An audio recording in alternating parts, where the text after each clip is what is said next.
This is Spoken Gospel. We're dedicated to seeing Jesus in all of Scripture. In each episode, we see what's happening in a biblical text and how it sheds light on Jesus and his gospel. Let's jump in. Daniel has just revealed Nebuchadnezzar's dream of a meteor crushing a giant statue. And Daniel warns the dream means that God's kingdom is coming to crush all other kingdoms. But Nebuchadnezzar ignores the warning and builds a 90-foot tall statue or image of himself. And then he demands that all his politicians bow down and worship his image. Anyone who does not will be burned in his furnace. Nebuchadnezzar has entirely missed the point of Daniel's warning. His statue is a refusal to accept the outcome of the dream, and his demand of worship is a direct challenge to God. But Daniel's friends and fellow exiles, Shadrach, Meshach, and Abednego, refuse to bow to Nebuchadnezzar. By this time, they are high-ranking politicians in Babylon, and some native-born Babylonians are jealous. Taking advantage of the king's vanity, they inform him that these three Jews refuse to worship him. Nebuchadnezzar is furious and offers Shadrach, Meshach, and Abednego an ultimatum, saying,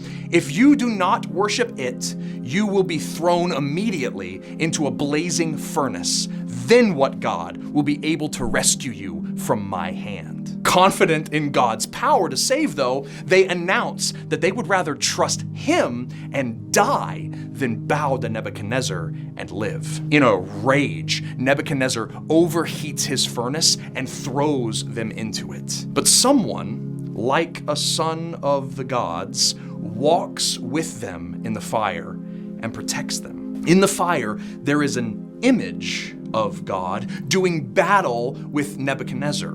And the men faithful to God are saved by the image and not even singed by the flames. Well, in response to this, the king takes them from the fire, blesses their God, and approves of their decision not to bow to his own image. He then promotes them to even greater power, contrary to their conspirators' plans. He threatens death to anyone who speaks against Shadrach, Meshach, and Abednego's God.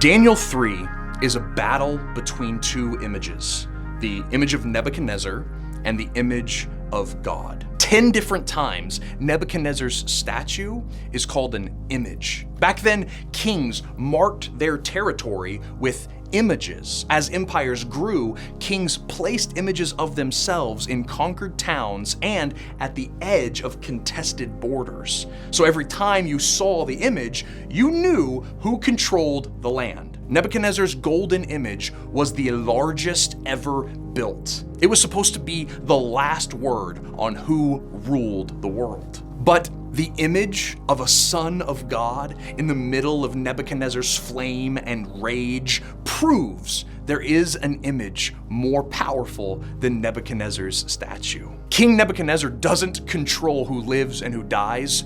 God does. And God's image marked his territory right in the heart of Babylonian power, pride, and fury. In the book of Hebrews, we're told that the image of God who protects from the fires of death is Jesus. Jesus is the radiance of God's glory and the exact image of his being, sustaining all things by his powerful word. The true image of God is Jesus. And unlike Nebuchadnezzar, he does not demand we bow under threat of fiery furnaces.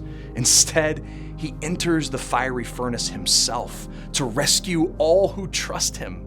So bow to Jesus, the only image that can save us from the fire. I pray that the Holy Spirit would open your eyes to see the God who is more powerful than every image. And may you see Jesus as the only image of God who delivers and saves.